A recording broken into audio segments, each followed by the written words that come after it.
Hey yeah welcome you all to my YouTube channel. आप सभी का स्वागत है मेरे यूट्यूब चैनल पर। आज हम शुरू करने जा रहे हैं neural control and coordination.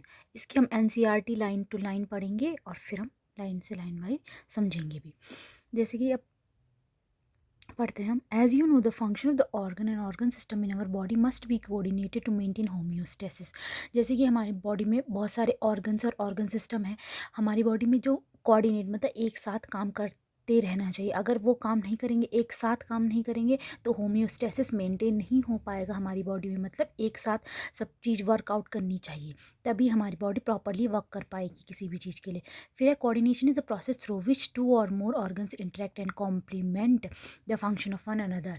Coordination वो बता रहे हैं कि कोऑर्डिनेशन एक प्रोसेस है जिसके थ्रू दो या दो से अधिक ऑर्गन इंटरेक्ट करते हैं और कॉम्प्लीमेंट करते हैं एक दूसरे के फंक्शंस को ऑफ वन अनदर। मतलब एक साथ कोऑर्डिनेट होके अगर काम करेंगे तो ज़्यादा बेटर होगा और सही काम होगा। अगर जैसे आपको जो इंपॉर्टेंट लग रहा है उसको आप हाईलाइट कर सकते हैं, ऐसे जैसे मैंने किया हुआ है, ठीक है। For example when we do physical exercise energy demand is increase. जब हम फिजिकल एक्सरसाइज करते हैं तो एनर्जी बॉडी में एनर्जी की डिमांड इंक्रीज हो जाती है, जिससे कि वो मेंटेन कर सकता है एंड इंक्रीज मस्कुलर एक्टिविटी। कुछ भी हम जैसे हम भागते हैं, रनिंग करते हैं, एक्सरसाइज करते हैं, कुछ भी करते हैं, तो बॉडी में एनर्जी की डिमांड ज़्यादा चाहिए होती है और ज़्यादा ऑक्सीजन और सप्लाई चाहिए होती है बॉडी के। The increase supply of oxygen necessitates and increase in the rate of respiration. जैसे कि अगर हम ज़्यादा ऑक्सीजन चाहिए होगी तो उससे उसकी उसकी वजह से रेस्पिरेशन भी ज़्यादा होगा। तो इतनी सारी चीज़ों को कोऑर्डिनेट और करने के लिए सारे के सारे ऑर्गन पार्टिसिपेट करते हैं, जिसकी वजह से होम्योस्टेसिस बना रह पाता है बॉडी का।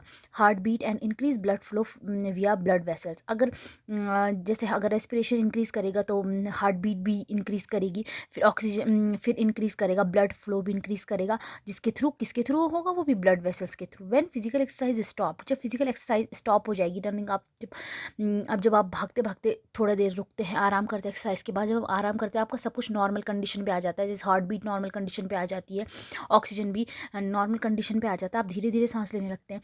तो इसी यही वजह है कि अगर कुछ भी अगर आप एक्स्ट्रा करेंगे बॉडी में तो वो हर चीज़ बढ़ जाएगी बॉडी में। दस द फंक्शन ऑफ मसल्स जैसे हो गया, व्हेन फिजिकल एक्सरसाइज स्टॉप, जब स्टॉप हो जाती है तो सारे के सारे नॉर्मल कंडीशन पे आ जाते हैं। Thus the function of the muscles, lungs, heart, blood vessels, kidney and other organs are coordinated.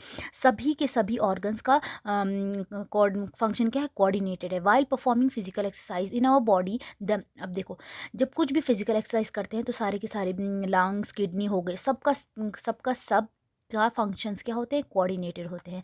जैसे कि हमारी बॉडी में जो न्यूरल सिस्टम है और एंडोक्राइन सिस्टम, इसको आप सबसे पहले अंडरलाइन कर दीजिएगा। ये एमसीक्यू के टाइप में पूछा जा सकता है कि हमारी बॉडी में neural system and the endocrine system jointly coordinate करती हैं एंड इंटीग्रेट करती हैं ऑल द एक्टिविटीज़ को ऑफ द ऑर्गन। हमारी बॉडी में न्यूरल सिस्टम और एंडोक्राइन सिस्टम जो होते हैं वो कोऑर्डिनेट करते हैं और इंटीग्रेट करते हैं एक दूसरे के साथ all the activity of the organ so that they function है सिंक्राइज। मतलब सिंक्रोनाइज मतलब सेम सेम साथ साथ वो फंक्शन परफॉर्म कर सकें, इसका मतलब ये। फिर आता है neural system. Neural system provide an organize network to point connection for a quick coordination. जो न्यूरल सिस्टम है वो क्या करता है, organize network of point to point connection for a quick coordination. उसमें क्या होते हैं, एक पॉइंट टू पॉइंट कनेक्शन होता है, हर एक जगह पे कनेक्शन होता है, किसके लिए, क्विक कोऑर्डिनेशन। अगर उसमें कहीं पे भी गैप आ गया तो कोऑर्डिनेशन ही नहीं बन पाएगा, इम्पल्स आगे से पहुंच ही नहीं पाएगी। फिर आता है the endocrine system provides chemical integration through the hormones. जो एंडोक्राइन सिस्टम वो कैसे प्रोवाइड करता है इंटीग्रेशन को, किसी भी चीज़ को वो केमिकल के थ्रू प्रोवाइड करता है। जैसे और न्यूरल सिस्टम किसके थ्रू प्रोवाइड करता है, पॉइंट टू पॉइंट कनेक्शन हर एक न्यूरॉन्स के थ्रू प्रोवाइड करता है। जबकि एंडोक्राइन सिस्टम कैसे फंक्शन परफॉर्म करता है, केमिकल्स के थ्रू, जो हॉर्मोन्स होते हैं उसके थ्रू। अब इस चैप्टर में हम क्या पढ़ने जा रहे हैं, न्यूरल सिस्टम, ह्यूमंस का mechanism of neural coordination like transmission of nerve impulse और impulse connection across the synapse and the physiology of reflex action पढ़ेंगे हम इस चैप्टर में। फिर है the neural system. Neural system of all animals is composed of highly specialized cells called neurons.